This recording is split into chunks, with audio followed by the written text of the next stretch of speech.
Set 3 or 4 habits that you want to create for yourself. So find 6 habits and decide every day you're going to do 4, but never compensate day to day. There's reasons for doing this. Let's say one day train if you're not already, run if you're not already doing that, write if you're not already doing that, gratitude practice, NSDR, and eat a vegetable. So you're going to list those out on your calendar, and then every day you're going to do at least 4, but as many as 5. But if one day you only get 1, you don't carry over and do 10 the next day. If you understand the dopamine system, you'll understand why. Because what you're trying to do is you're trying to train up a circuitry for giving yourself random intermittent reward for performing these habits on a regular basis. So people will go do these heroic workouts, or they'll do a ton of stuff and then they'll reward themselves, and they've just undermined the whole process of being able to do that consistently. It's a little complicated, but the way that reward schedules work is you're trying to teach the circuitry to work regularly, be rewarded only every once in a while and at random. Look to the neuroscience of habit building. You would be wise to put certain habits at the early part of the day and certain habits at the later part of the day. I call phase 1 of the day from 0 to 9 hours after waking.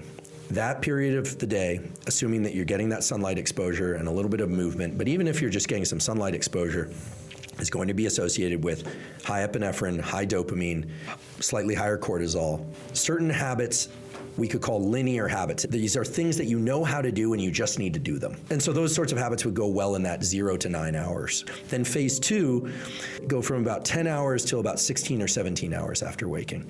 We tend to be a little bit sleepier. We tend to be a little bit calmer, at least, not necessarily sleepy.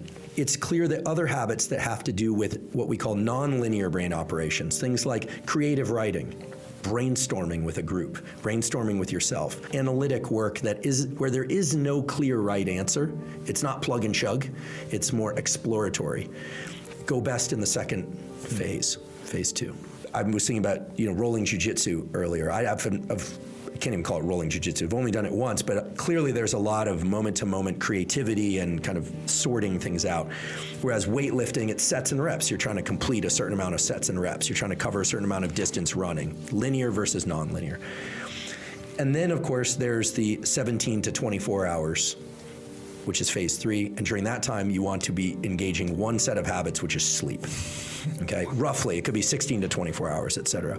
So try and put the habits you're trying to form into the times of day in which those will actually be easiest. This sort of violates the earlier rule of try and access limbic friction. If there's something that you're really trying to adopt, more exercise, and that exercise is running a certain distance in a certain amount of time, put that in the early part of the day. If you're trying to do creative work, do in the second part of the day. If you are trying to develop a new skill that's exploratory, second part of the day. If you're trying to learn a skill that has defined steps already, it's linear, early part of the day. People will just find that it's simpler to do it in that fashion.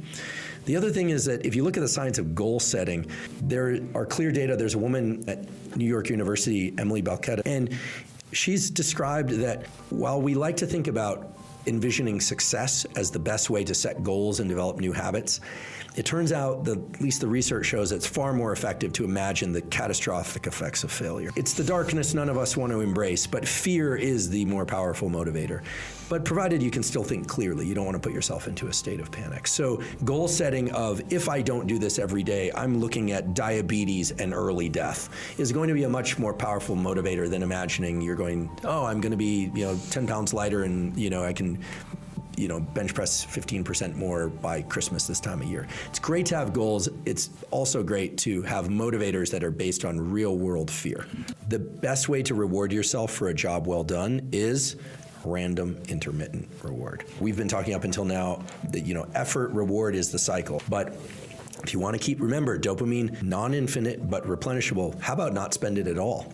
How about use what the casinos use in order to keep yourself into a state of motivation? So if you are checking off the boxes, I did this behavior, this new habit, that new habit, great, do that. But don't celebrate every win.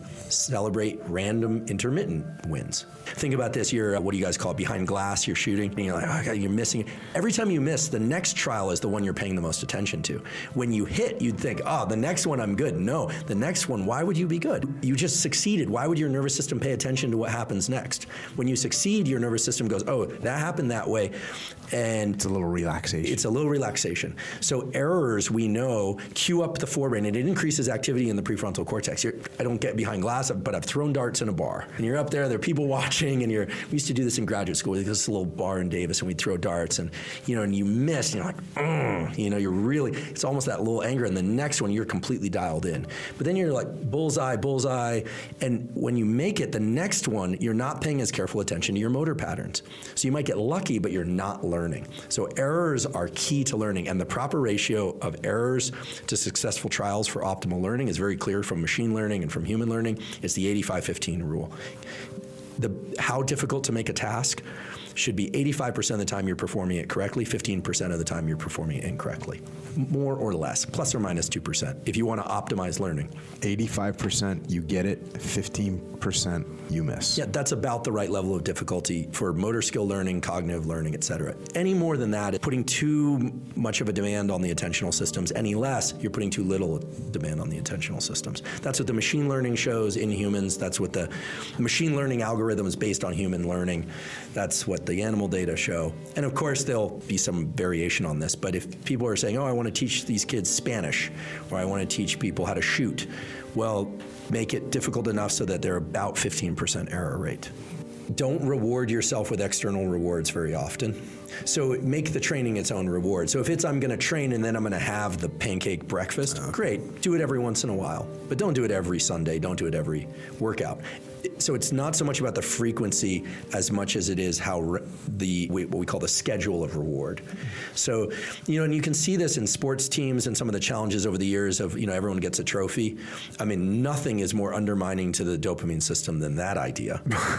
I mean, I don't know what happened with that, but I don't want to punish anybody because I also don't know who it was, but that group or person who made that decision that everyone gets a trophy clearly did not read the literature about how the neuroscience of reward and the psychology of reward works. You actually diminish the role of rewards in every way, and you take away the ability to access the reward system in the future. You're creating you're not creating soft versions of people. You're actually creating people.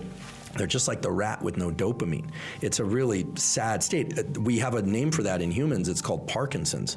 You deplete the dopamine system, people get shaky, they can't move. That's in the motor system, but people with Parkinson's also experience extreme lack of motivation and depression because of lack of dopamine. That's the characteristic feature of Parkinson's is lack of dopamine.